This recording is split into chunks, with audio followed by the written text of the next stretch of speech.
Kalau saya mau tegaskan sebagai Direktur Walhi Maluku Utara, infrastruktur jalan hari ini hanya memuluskan kepentingan investasi. Iya. Nah, apakah temuan dari Satgas PKH ini bagian dari praktik pertambangan ilegal yang dilakukan oleh pemilik-pemilik izin ini atau seperti apa? Kami sudah meminta dalam 3 tahun terakhir, 3 tahun lalu, di saat saya baru terpilih dan dari tahun pertama ke tahun kedua, saya meminta untuk segera moratorium izin pertambangan di Maluku Utara. Itu menjadi sinyal bahwa ada yang salah urus mengenai perizinan di Maluku Utara. Ya. Tetapi kemudian ada tahapan-tahapan yang tidak mereka lakukan. Satgas PKH menemukan temuan-temuan terbaru dan dia berkembang terus. Ini sebenarnya itu mengindikasikan bahwa dinas terkait, OPD terkait itu lemah dalam konteks melakukan fungsi.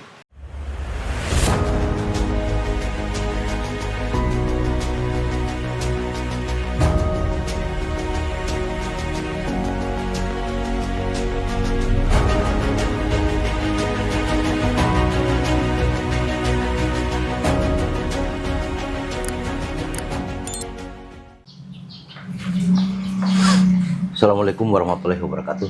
Waalaikumsalam, Bang. Salam sejahtera untuk kita semua. Salam juga untuk pemirsa Rahim Odiani Channel dimanapun Anda berada. Jumpa kembali di podcast Rahim Odiani Channel. Kali ini saya bersama Direktur Walhi Maluku Utara. Beliau adalah Adinda Faisal Ratuela. Apa kabar nih, Adinda? Baik, Bang. Meskipun cuaca saat ini di podcast lagi mendung, tapi alhamdulillah sehat ya. Baik. Terima kasih sekali lagi sudah meluangkan waktu bisa datang di podcast Rahim Odiani Channel untuk berbincang berbagai macam isu yang tentu ini penting sekali untuk kita sampaikan kepada publik, khususnya kepada pemirsa dan penonton Rahim Odiani Channel. Jadi Dinda, kami tahu bahwa Walhi itu adalah wahana lingkungan hidup Indonesia, adalah salah satu organisasi lingkungan yang terbesar di Republik ini. Ya. Yang kami lihat, kami ikuti selama ini, Walhi ini adalah salah satu organisasi yang berjuang untuk keadilan ekologis, memastikan hak rakyat atas lingkungan hidup yang baik dan sehat. Selama ini kami cermati, Walhi sering mengkritik kebijakan pemerintah yang merusak lingkungan dan mengadvokasi pengelolaan sumber daya alam yang berkelanjutan, serta mengajak masyarakat terlibat dalam gerakan lingkungan untuk mengatasi krisis ekologi global. Untuk lebih jelasnya, saya minta kepada Adinda Ical ya, untuk bisa berbagi sedikit tentang profil singkat tentang lembaga Walhi maupun peran yang sudah dilakukan selama ini di Indonesia, khususnya di Maluku Utara. Silakan, Dinda. Baik, Bang. Terima kasih. Saya diundang di acara podcast Rahim Odiani Channel dan luar biasa. Saya kira channel-channel seperti ini sangat penting untuk dihidupkan di negeri kita yang tercinta ini, di mana banyak hal terjadi di Maluku Utara itu sendiri, dan kemudian hari-hari berkembang saat ini di mana orang tidak lagi hanya mendengar berita dari Maluku Utara itu dari media cetak, tetapi kemudian orang saat ini cukup duduk dan membuka handphone mereka dan kemudian mereka bisa melihat berbagai informasi. Sehingga kemudian dari proses-proses tersebut, karena mudahnya mereka mendapatkan akses informasi, jadi mereka membutuhkan ada kanal-kanal yang bisa mendidik begitu. Ya. Dan saya kira Rahim Odiani Channel ini salah satu yang saya pantau adalah channel yang mendidik masyarakat Maluku Utara untuk melihat sejauh mana proses demokrasi di Maluku Utara, termasuk juga proses-proses pengelolaan sumber daya alam di Maluku Utara yang berhubungan terkait dengan ekonomi politik dan sosial masyarakat. Nah, berangkat dari ini sebenarnya saya adalah direktur yang keempat Yang keempat ya. Yang keempat, memimpin Walhi Maluku Utara. Dan direktur yang keempat yang harus berhadapan dengan kehancuran tata sistem ekologi di Maluku Utara yang masif.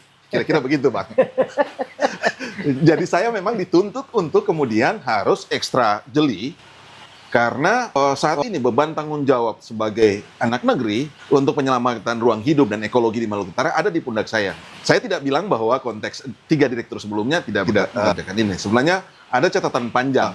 Setiap dekade kepemimpinan Direktur Walhi Maluku Utara itu punya catatan keberhasilan dalam proses advokasi dan berjejaring dengan teman-teman dalam konteks penyelamatan ruang hidup.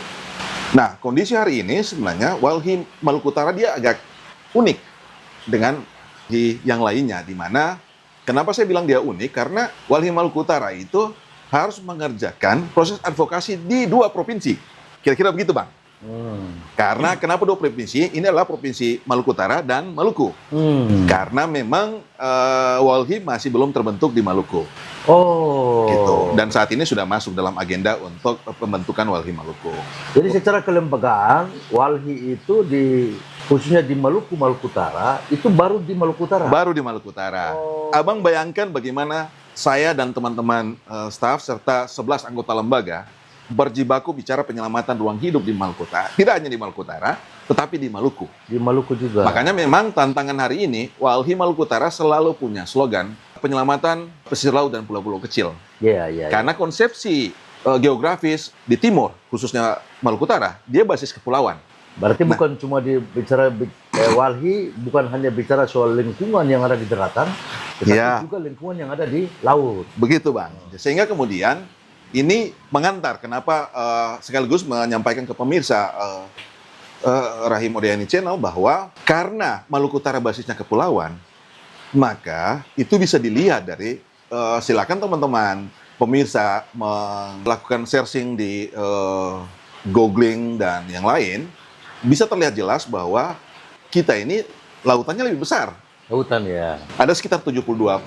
Ya, presentasi lautannya luas, lebih besar dari daratan. Sehingga kemudian implikasi kegiatan pengelolaan sumber daya alam yang berada di daratan itu berimplikasi besar terhadap ruang hidup masyarakat di Maluku Utara yang daratannya hanya 20 sekian persen.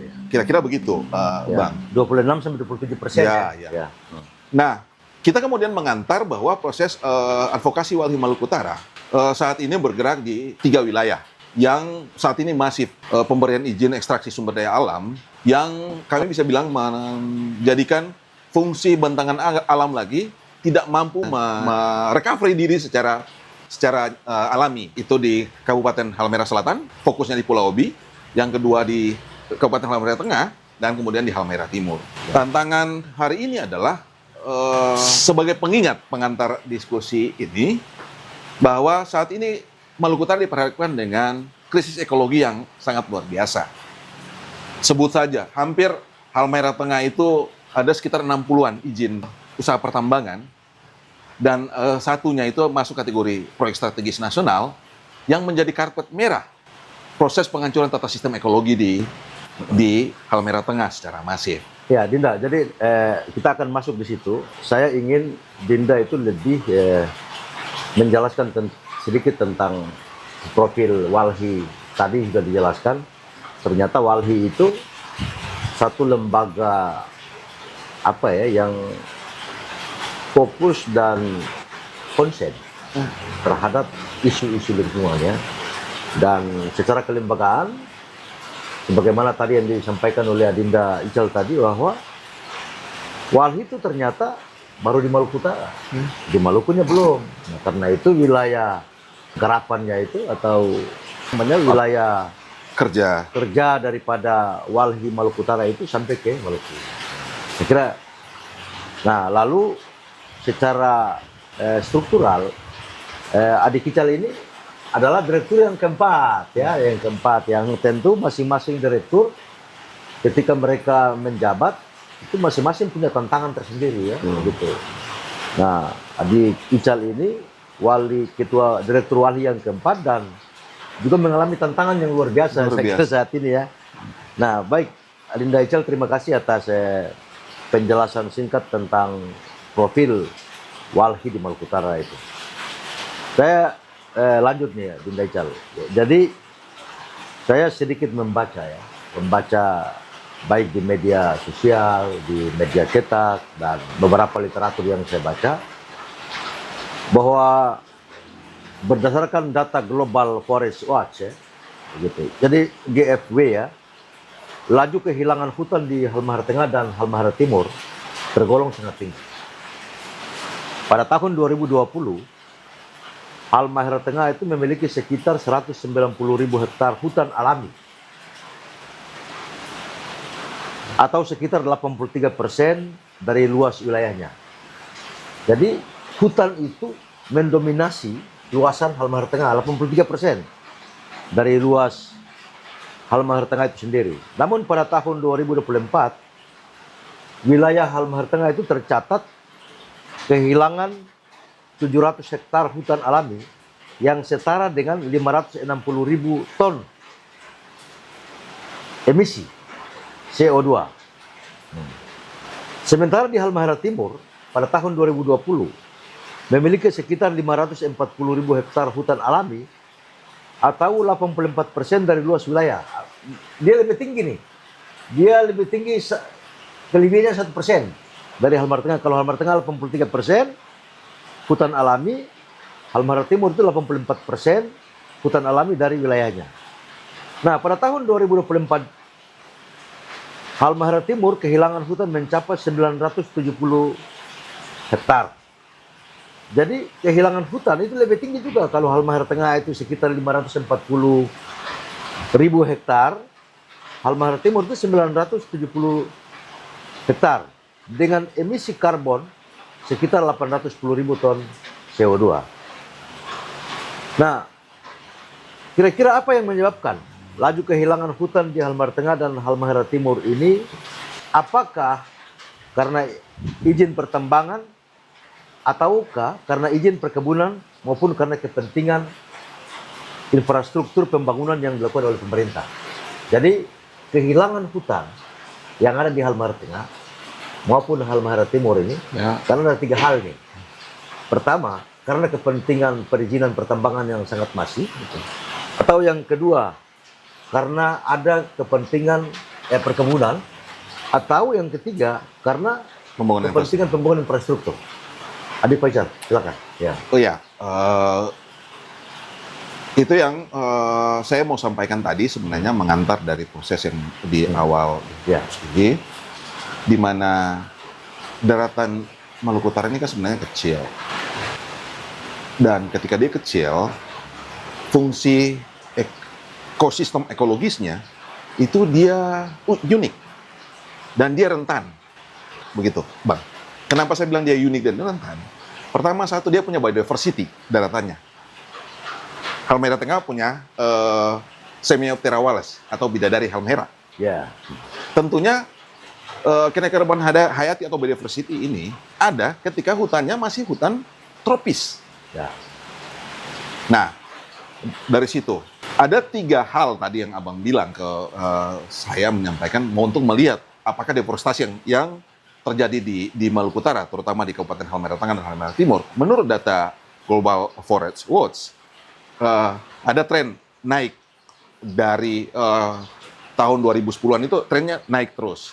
Bahkan, tetapi yang sebenarnya kalau bisa kami bilang, yang tertinggi itu dia mulai dari start 2016 ke atas. Nah, tentunya apakah bisa dibilang bahwa sebelum itu tidak ada?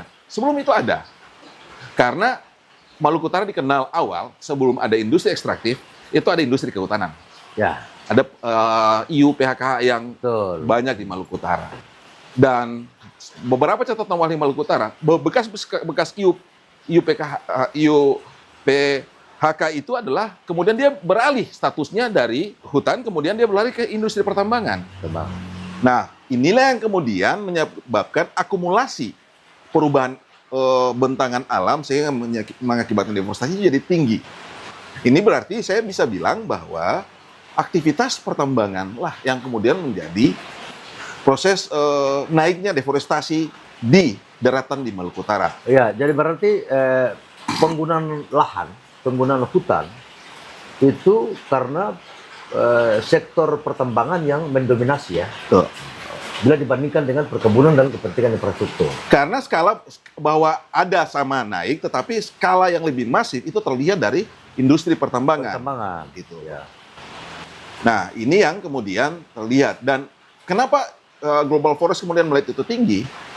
Karena fungsi yang tadi saya bilang, fungsi kesatuan ekosistem ekologis di daratan Maluku Utara, itu dia dekat dengan das. Das, daerah aliran sungai. Sungai. Sehingga kemudian ketika pelepasan kawasan hutan untuk industri pertambangan, maka fungsi buffer zone 3-4 kali mengalami kerusakan. Dan daya pulihnya itu tidak akan mungkin bisa dilakukan tanpa ada campur tangan manusia. Hutan di Maluku Utara tidak mampu lagi, saat ini mereka free diri secara alami untuk mengembalikan fungsi seperti sedia kala. Karena bebannya lebih tinggi akibat dari pemberian izin industri pertambangan. Industri pertambangan. Parahnya lagi ketika kemudian dia diletakkan menjadi PSN, Proyek Strategis Nasional. Kira-kira begitu, Bang? Iya, jadi Linda Ical, ini biar menjadi informasi bagi pemirsa dan penonton Rahim Odayani Channel. Jadi, total hutan kita berdasarkan data yang tadi telah saya sampaikan, itu telah mengalami kerusakan, telah mengalami satu perubahan fungsinya. Nah, ketika telah mengalami sebuah perubahan fungsi, maka untuk memperbaiki kerusakan ini tidak semudah kembali ke hutan. Nah, karena itu membutuhkan ada semacam kemauan dari manusia itu sendiri untuk kita kembali memperbaiki itu. Kira begitu ya? Betul ya. Ya. Decal, kita masih lanjut lagi. Nah, masih menurut Global Forest Watch ya, bahwa pembangunan jalan atau infrastruktur pembangunan juga memicu efek domino berupa meningkatnya pembukaan hutan, konflik lahan dengan masyarakat adat, serta resiko bencana ekologis seperti banjir dan longsor. Bahkan dalam kurun waktu 10 tahun terakhir, hutan primer seluas 188.000 hektar mengalami deforestasi seluas 26.100 hektar. Apakah pembangunan hutan yang begitu besar untuk pembangunan infrastruktur juga dapat memicu perubahan iklim yang akan berdampak terhadap kehidupan manusia atau tidak? Silakan. Oh iya Bang, sebenarnya kan saya bilang tadi, jadi ini kalau Walhi sendiri, kami biasanya per dekade itu melakukan analisis sendiri terkait dengan perubahan landscape, terus kemudian bagaimana pergeseran sosial budaya masyarakat, termasuk ekonomi, dan kami melihatnya ini jomplang. Jadi begini, kenapa kami bilang jomplang? Kita akan mengacu ketika kita bicara soal tata kelola pemerintahan dalam konteks Maluku Utara, maka mestinya dia akan berangkat dari memiliki database yang kuat terkait dengan potensi sumber daya alam yang dimiliki oleh Maluku Utara itu sendiri. Sehingga kemudian itu menjadi basis dasar untuk meletakkan blueprint pembangunan di Maluku Utara.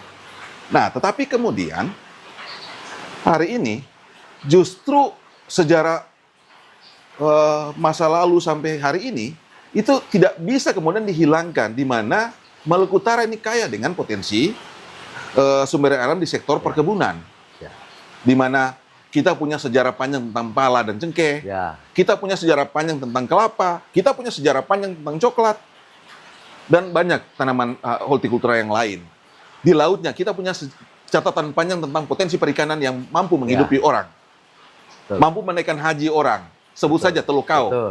Di tahun 90-an, itu orang naik haji dengan bikin bagang di Teluk Kau, di Teluk Buli, di Teluk Weda. Tetapi kemudian di ekor Subaim ya. Tetapi kemudian itu berangsur-angsur turun. Mungkin agak panjang, Bang, ceritanya, karena 2010 saya pernah bertugas di mengadvokasi warga, mendampingi kurang lebih 8 desa di Teluk Kau, di Kabupaten Halmahera Timur. Yang seperti Abang bilang tadi, ada Kampung Saramaake, ada Sawolat, Minamin, sampai ke Ekor dan Sumsono. Itu lautnya itu kalau malam hari itu seperti kota satu. Seperti kota, Bang. Bayangkan ketika saya duduk meskipun lampu sering mati di saat itu, tapi dia tidak mempengaruhi karena kita melihat terang di dalam teluk. Bagaimana itu yang kami bilang bagaimana potensi sumber daya alam ini luar biasa di Maluku Utara. Nah, jika berangkat dari situ, mestinya proses infrastruktur seharusnya dibangun untuk mengikuti potensi sumber daya alam yang sudah dimiliki oleh warga. Ya. Dan saya kemudian tidak menolak teknologi. Ya. Misalnya karena nanti akan orang salah kaprah. Ya. Bilang Walhi menolak tambang. Ya. Ya, iya kami menolak karena tidak ada catatan panjang terkait dengan apakah tambang itu mensejahterakan antar generasi. Ya. Kami tidak mendapatkan itu. Ya. Pertambangan atau industri pengerukan sumber daya alam hanya menguntungkan 2-3 generasi. Tetapi generasi selanjutnya, mereka harus mendapatkan dan menanggung beban risiko akibat keserakahan kita hari ini. Pola pembangunan yang salah. Ya. Kemudian ditarik ketika Abang bilang soal apakah infrastruktur itu mendukung itu, saya kira tidak. Ya. Data statistik sudah menyatakan bahwa terjadi tren peningkatan angka kemiskinan di 3 titik wilayah yang mestinya ketika investasi masuk mestinya pendapatan mereka tinggi. Ya. Tapi kemudian itu dia menurun. Angka kemiskinan naik. Ya. Artinya kalau kita meletakkan itu dengan konteks pola hidup masyarakat di Maluku Utara dengan penghidupan di perkebunan, maka ada terjadi kejomplangan. Tidak ada keseriusan pemerintah untuk mengurus hal-hal ini. Ya. Nah, ke titik infrastruktur, Bang. Infrastruktur ini kan sejatinya itu adalah meningkatkan ekonomi warga. Ketika ada akses jalan penghubung, maka ekonomi warga jadi tumbuh. Ya. Pertanyaan yang muncul, kenapa ini tidak dibangun sebelumnya? Itu satu. Ya. Yang kedua, tidak ada blueprint di tata kelola pembangunan saat ini yang meletakkan sektor perikanan dan perkebunan menjadi garda terdepan. Justru pertambanganlah yang diletakkan di depan. Ya. Jadi kalau saya mau tegaskan sebagai Direktur Walhi Maluku Utara, infrastruktur jalan hari ini hanya memuluskan kepentingan investasi. Iya. Kira-kira begitu, Bang. Iya. Iya, jadi memang Dinda Ical,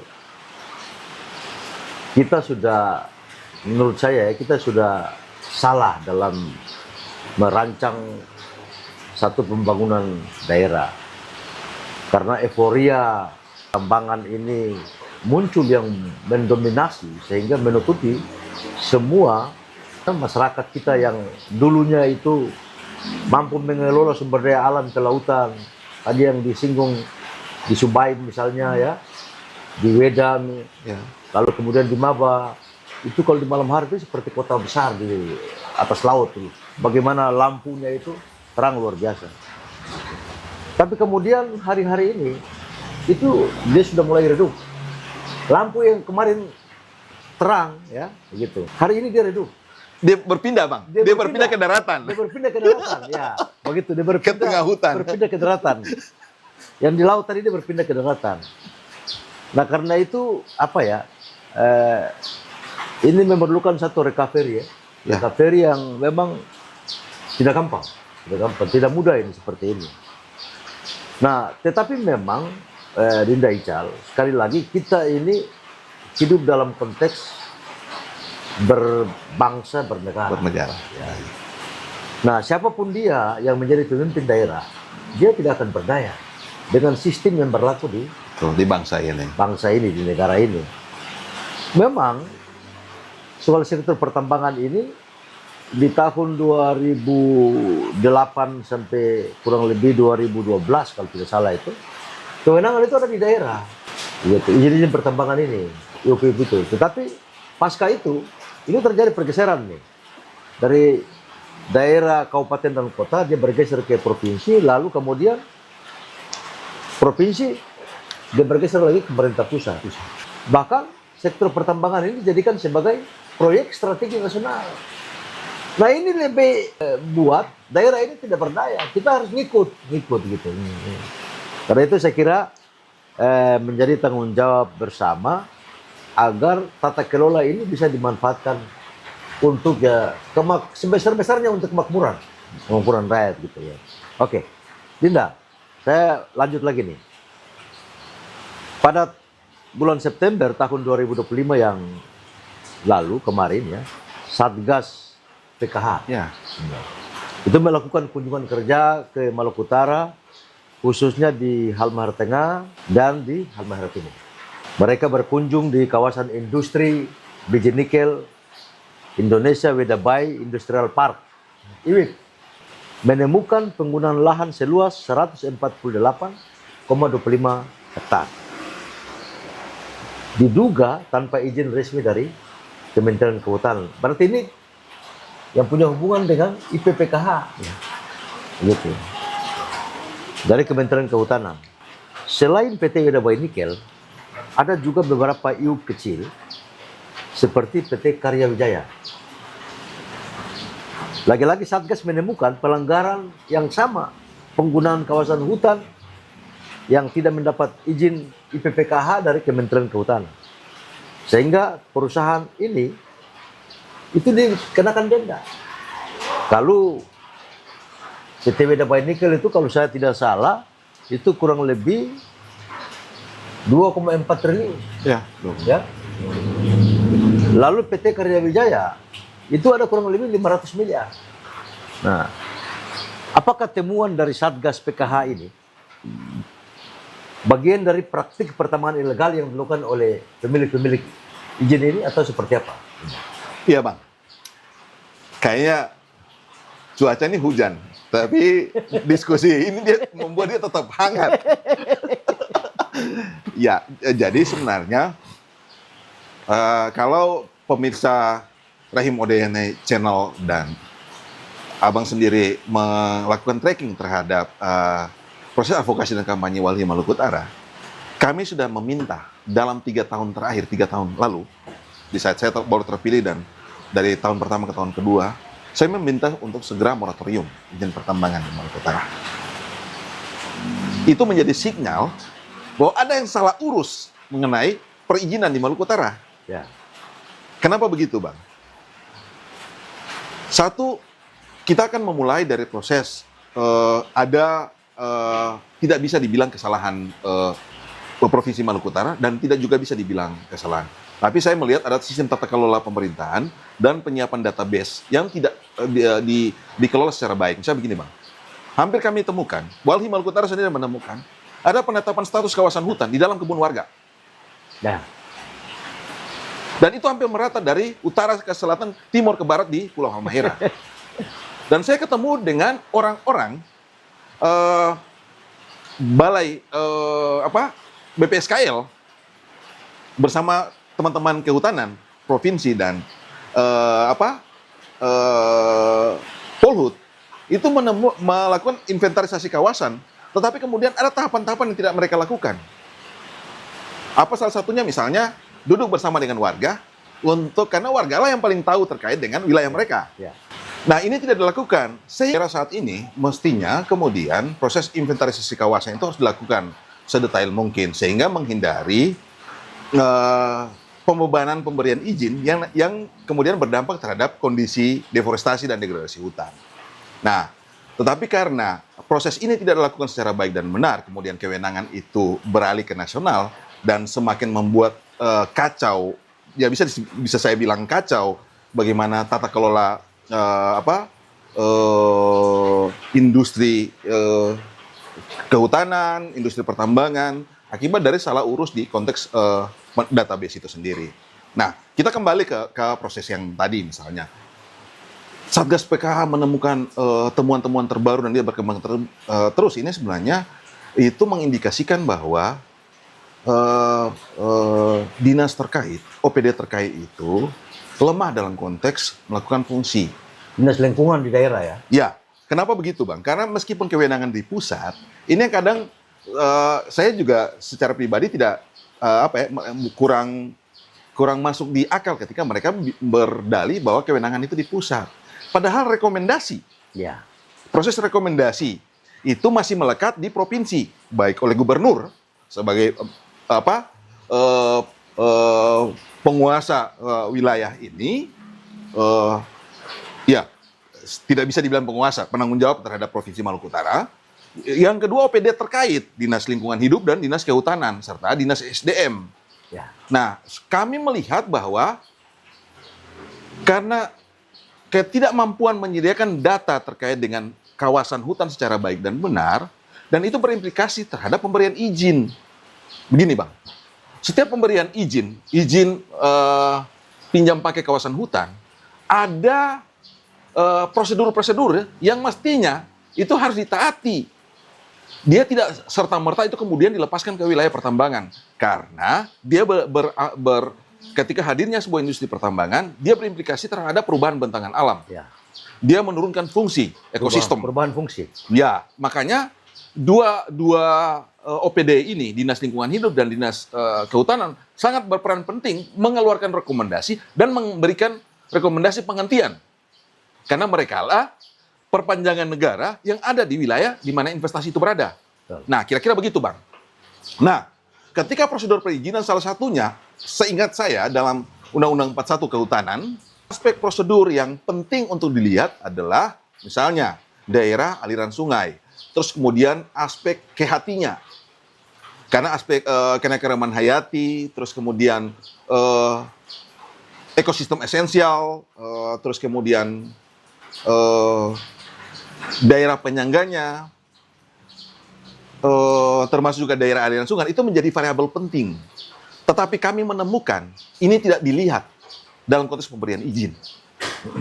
Sebut saja, dari sekitar 60-an izin pertambangan yang ada di Halmahera Tengah dan sekitar 20-an ada di Halmahera Timur, kalau tidak salah saya ini.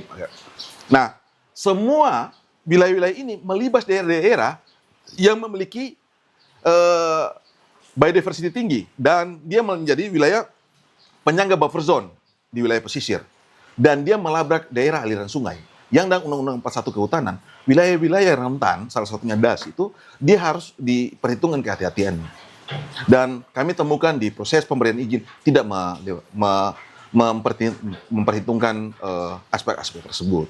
Nah, apalagi kita bicara ke pulau-pulau kecil di mana salah satu perusahaan tambang yang disinyalir dihubungkan dengan gubernur Provinsi Maluku Utara saat ini. Nah, mestinya sebagai pimpinan di daerah, mestinya dia memproteksi.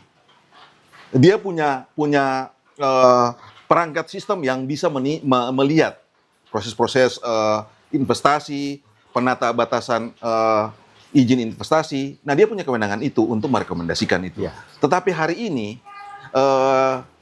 kami tidak melihat ada langkah yang baik. Kami lihat mungkin sekitar 5% ada upaya serius dari pemerintah Maluku Utara untuk meningkatkan taraf hidup masyarakat dengan ekonomi mereka yang sedar dulu. Tetapi lebih besar itu di industri ekstraktif. Nah, terutama di misalnya Pulau GB. Pulau GB itu rentan dan mestinya itu dihentikan perizinan yang ada di sana. Dan dia masuk kategori pulau kecil. Pulau kecil. Nah, ketika beban pemberian izin, maka dalam aspek undang-undang kehutanan, undang-undang lingkungan hidup dan undang-undang pengelolaan wilayah pesisir pulau-pulau kecil yang mensyaratkan bahwa pulau-pulau kecil maksimal di 2.000 km persegi tidak boleh dilakukan izin pertambangan. Nah, ketika proses pembiaran dilakukan, saya kira Satgas juga harus melakukan hal yang sama dan penghentian semua perizinan karena menyalahi prosedur. Dan kalau dibiarkan, jika pembiaran dilakukan oleh pimpinan di daerah ini, maka bisa jadi dia terlibat dalam melakukan proses dan dia menyalahi sebagai orang pemimpin di ini, mestinya dia memiliki pengetahuan yang kuat soal hal tersebut. Jadi ada pembatasan ya? Iya, Bang. Jadi ketika pembiaran, maka kami bisa menduga dia keterlibatan di dalam situ karena proses pembiaran di situ. Nah, kira-kira begitu, Bang. Baik. Oke, Indah Jal, kita masih lanjut lagi sedikit ya. Kita semua tahu bahwa di Pulau Halmahera itu ada salah satu hutan yang dilindungi oleh negara ya. Yaitu Taman Nasional Akita Jawi Rolobata. Apakah menurut Anda pembangunan jalan Transkirahi itu akan melintasi hutan tersebut dan apa dampaknya? Silakan. Iya, jadi sebenarnya kami sampai saat ini belum mengantongi izin feasibility study. Karena mestinya ini dokumen publik yang orang bisa mengakses itu semua. Benar. Karena kenapa menjadi dokumen publik? Karena dia akan berdampak terhadap banyak orang, termasuk lingkungan dan masyarakat yang berada dan mengakses ruang tersebut. Nah, Tetapi kami menduga bahwa tidak ada penelitian yang spesifik yang kemudian secara tuntas di visibility study soal baik soal manfaat maupun dampak terhadap orang yang akan menggunakan dan orang yang wilayahnya diambil untuk itu. Ya. Saya belum bilang bahwa di Taman Nasional Kertajaya Pulau Bata. Karena jauh sebelum Taman Nasional ditetapkan oleh negara, sudah ada warga yang berada di situ. Ya. Sudah ada orang suku Sawai yang ada di situ. Yang saat ini ada sekitar 7-8 mata rumah yang kurang lebih seingat saya itu ada sekitar 20-30 kepala keluarga yang mendiami di 7 mata rumah tersebut. Dan mereka, dalam catatan kami, karena saya sendiri yang sempat turun di sana selama 1 minggu di hidup, dan ketemu dengan kepala suku, seingat saya, Yohanes Koke, kalau tidak salah, dan tinggal di rumahnya beliau, dan beliau menyampaikan ke saya bahwa mereka sudah ada di situ dari tahun 1911 dan sekitar 11 sampai 12. Artinya mereka ada sebelum Taman Nasional itu hadir. Kira-kira begitu dulu yang mau saya antar. Ketika saya bercerita dengan beliau di satu malam, karena beliau belum tidur, saya berdiskusi dengan beliau bilang, saya selalu bilang ke keluarga dan anak-anak, ketika 17 Agustus kalian keluar. Tetapi sejak proses di mana mereka tinggal di sana, sampai saat ini tidak ada akses jalan ke mereka. Dan beberapa informasi yang kami temukan, mereka sudah mengajukan ke pemerintah, tetapi kemudian pemerintah beralasan bahwa itu masuk Taman Nasional. Nah, terus kalau kemudian hari ini infrastruktur dibangun dan melewati wilayah mereka, karena kami duga, karena kalau jalurnya dari Ekor, maka dia akan melewati Taman Nasional, karena di daerah, seingat saya, kalau jalan masuk itu dari daerah Trans Binagara, masuk ke atas, dan dia melintasi wilayah Taman Nasional, maupun wilayah ruang hidup masyarakat suku Sawai, maupun suku Ongana Manyawa. Mereka ini yang kemudian akan juga terdampak dari hal-hal tersebut. Nah, kembali ke proses, saya bilang perlu kita duduk bersama soal meninjau kembali visibility study, karena saya kira proses ini belum tuntas dalam konteks itu. Kita bisa duduk bersama. Saya kira kita bisa duduk ulang untuk melihat tinjau kembali, dan kami siap untuk melihat visibility study yang dibikin oleh pemerintah Provinsi Maluku Utara. Tetapi yang kami duga kuat bahwa tidak ada kajian yang matang, sehingga kemudian proses yang tadi saya bilang bahwa inventarisasi kawasan dan penata basah kawasan hutan oleh OPD Kehutanan dan Lingkungan Hidup masih amburadul dalam konteks itu, maka dipastikan juga proses tidak ada jaminan ketika jalan ini dibangun, proses illegal logging akan hilang. Memang orang akan berdalih bahwa ada akses jalan sehingga pengawasan menjadi kuat. Tetapi berbarengan dengan itu juga bisa jadi jalur itu bisa digunakan oleh pengusaha yang nakal yang akan mainkan waktu-waktu tertentu untuk melakukan proses itu. Begitu. Ada potensi perambahan hutan? Ada sangat potensi tinggi. Sebut saja begini, Bang. Case-nya di Vida, di daerah kalau tidak salah Sumber Makmur. Nah, itu proses pembalakan liar yang terjadi itu sampai masuk ke daerah kecamatan Gane Barat Utara, itu akibat akses jalan itu sudah masuk.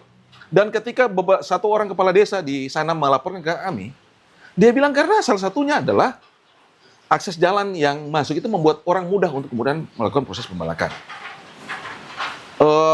Itu hal yang salah satu yang menjadi keraguan kami bahwa jalan trans itu bisa kemudian menjawab untuk bicara tentang kesejahteraan masyarakat di 2 kabupaten. Saya tidak bilang 1 kabupaten, karena dia melintasi Halmahera Timur dan Halmahera Tengah. Dalam catatan kami, hampir potensi ekonomi masyarakat itu dia mengalami penurunan di 2 titik di wilayah yang titik penentu.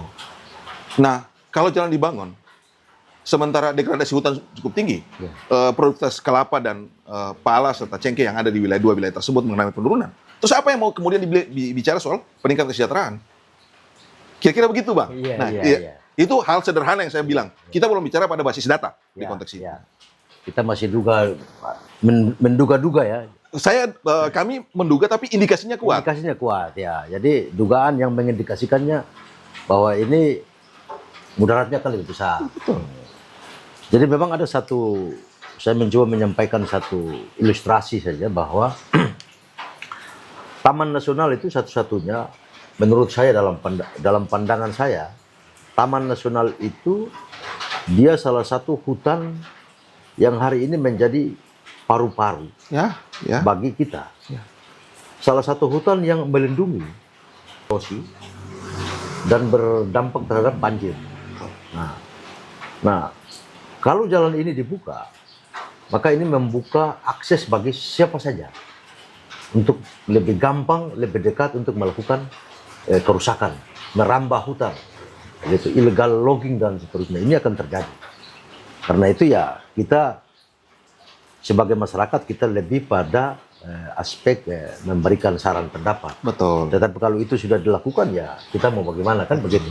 Kita doakan mudah-mudahan jalan ini bermanfaat. Betul. Tetapi kita sama-sama mengawasi sehingga tidak terjadi kerusakan hutan yang lebih masif.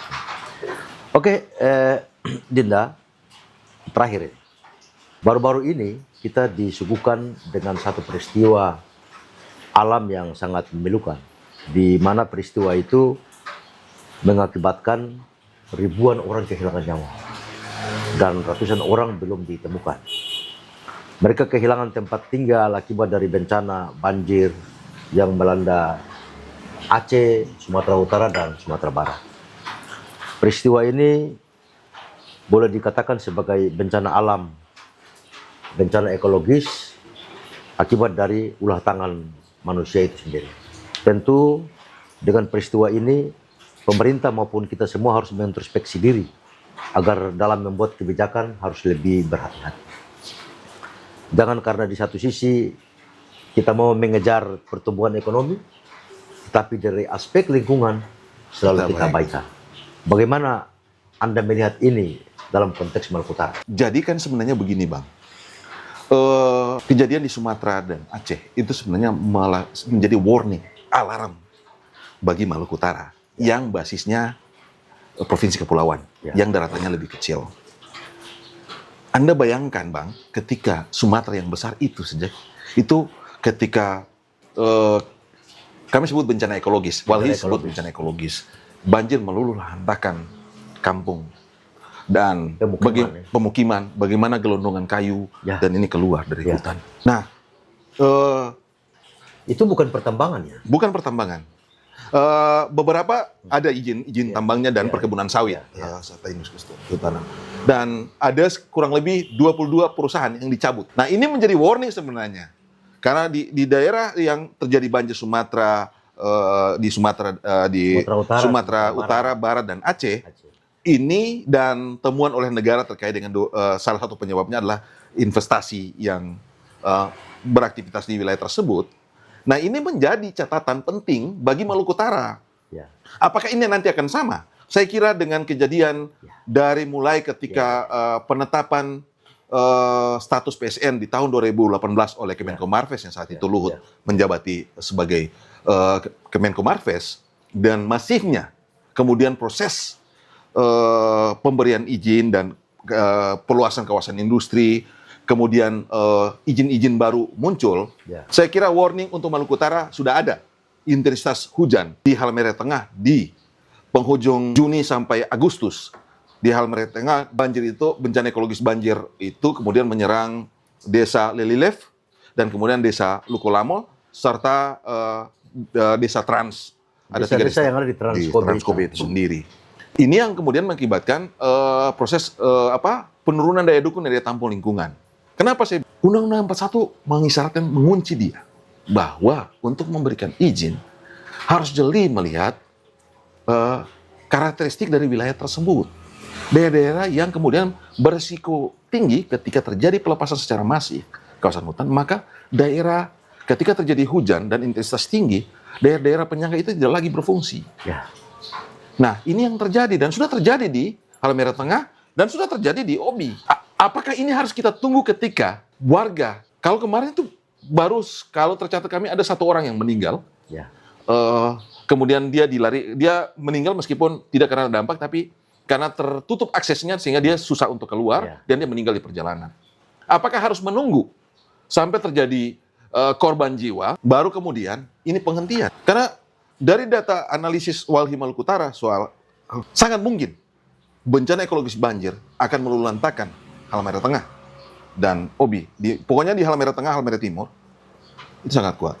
Begini Bang, hasil data olahan Walhi Maluku Utara, data terbaru dari BRIN, bahwa Maluku Utara ini ada 1.400 sekian desa, 900 lebih desa yang berada di wilayah pesisir. Sementara ekstraksi pelepasan kawasan hutan oleh industri pertambangan berada di daerah hulu, di mana semua daerah-daerah itu adalah daerah aliran sungai yang dia bermuara ke pemukiman warga. Pemukiman di pesisir. Pesisir. Di hilirnya. Ya. Jadi kalau tidak ada proses yang secara cepat penanganan ini, maka bencana itu akan terjadi. Saat ini tidak hanya bencana sebagai warning Sumatera dan ini sebagai warning untuk Maluku Utara, tetapi kita saat ini sudah berhadapan tidak hanya bencana ekologis, tetapi krisis pangan. Iya. Gitu, Bang. Kenapa saya bilang krisis pangan? Karena terjadi penurunan daya dukung, daya tampung, sehingga mengakibatkan gagal panen. Terus di laut, ketika proses pelepasan kawasan hutan secara masif di daratan, daerah-daerah pesisir, kemudian ketika banjir terjadi perubahan suhu akibat sedimentasi, juga kemudian reklamasi yang dibangun di sana yang masif itu tinggi, yang kami sinyalir beberapa itu juga ditemukan oleh Satgas PKH, di mana proses reklamasi pelepasan kawasan ekosistem mangrove, terus kemudian pembangunan terminal khusus itu tidak memiliki izin KKPRL. Nah, ini akan mengakibatkan satu, dan itu sudah terjadi.